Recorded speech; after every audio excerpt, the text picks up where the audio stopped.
You start producing a song and you make this chorus, this melody, you try this synth, this sample, you apply automations, and now you add the vocal on top. But if you don't have the right knowledge or you are too perfectionist, maybe you don't know when it's enough. When you can stop with the mixing to start with the mastering of the song. And the solution for this is using reference songs. A reference song is just a song that sounds similar to the track you're making, and if it's possible, in the same key, that we are going to use to do A/B testing. If you don't have a reference sound, maybe you start losing track of the mixing, you listen too many times to the same part of the song, and as you're getting used to that, what sounds bad, it starts looking to sound good, but it's not. So let me show you how to use correctly a reference song. I have here my song Like a Melody, and up here I have a lot of reference songs, as you can see. All of them have something that sounds similar to mine, whether it's the break or maybe it's the drop. And the first thing you need to do is to check how loud is your song.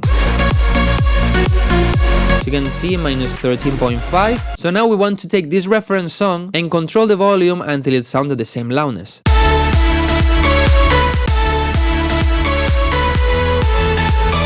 Like this is good. Why do you need the same loudness? Because otherwise comparing is gonna be so chaotic. Now what we're going to do is to start doing A/B testing, just listening to the entire song. We start with the break and we listen just like this. A dream, I feel something out of a storybook. Oh, it's closer. For example, this song doesn't have a bass here and my song has a bass. So maybe you can use any of the other songs. Or just go to a part where the other song has a bass.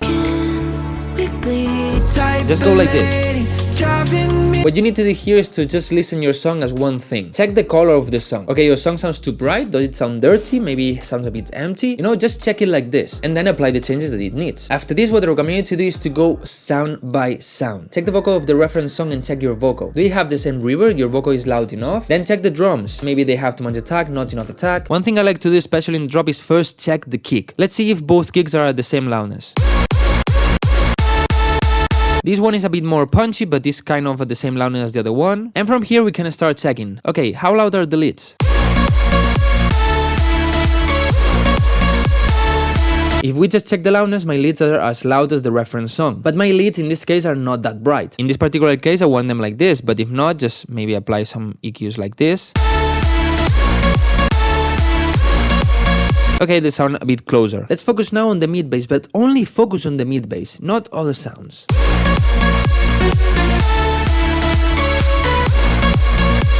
So just do this with every little thing of the song. Kick, drums, effects, leads, chords, bass, vocal, pads, pianos, and focus on the loudness, how much reverb it has, where it is placed in the stereo field, how wide it is, all of this. And before going to the last way I compare my song to the reference songs, you need to think that of course, you're using a reference song and you want to sound as that song, but you're never gonna sound exactly as that reference song because you don't have the same key, the same melody, you don't use the same sounds. So sometimes it's good to don't focus only on one reference song and have 2 or 3, because maybe, for example, in this case, my leads were not that bright as the reference song we're using. But maybe you check another reference song that you have in the project, and that other reference song is not that bright. So you compare it and it's like, oh, my leads are good. And the last thing I do to compare my song to reference songs is using filters. I especially do a high cut and check the bass of my song comparing to the reference song. This way I can check, for example, the punch of the kick.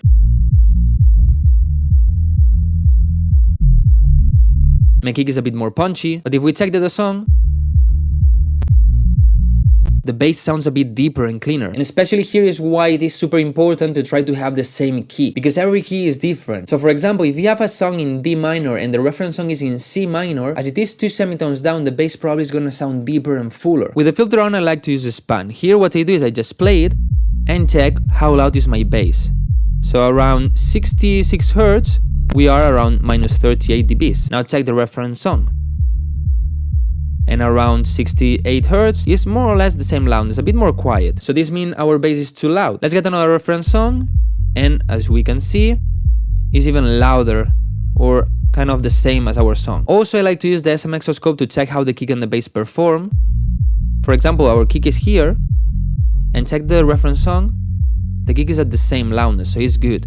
But as we can see, the bass is way more quiet, right? But what about other reference songs?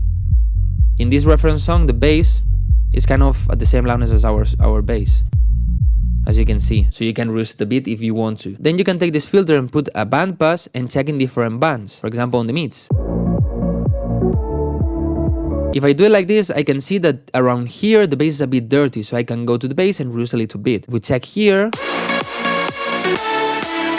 it sounds good, it sounds clean, then you can check the highs, you know, and go like this. And last but not least, when you do all of this with the entire song, in the break, in the build-up, in the drop, the second break, second build-up, second drop, you compare it with different reference songs and everything is perfect, now comes the moment to use different sound systems. Use your speakers, but also use some headphones or some earphones. And also you can use your phone or even your car. But super important, when you check your song in different sound systems, you also need to use the reference songs. Because let's say that now you use your headphones. Maybe these headphones don't have enough bass and maybe have a bit of boost in the mids. So you're going to think that you need to reduce in the mids and you need to increase the bass. But actually that's not the case. Your song is good. But if you use a reference song, you're gonna realize that in these headphones, that reference song also have a problem in the bass and too much mids. So it's not your song, it's the headphones. And finally, when you check your song everywhere and you do all the tests possible, and you see that it sounds as the reference song, your song is finished. Of course, you can always get more precise, but one day you need to finish the mix, right? Don't waste more time and start with another song. See you in the next video.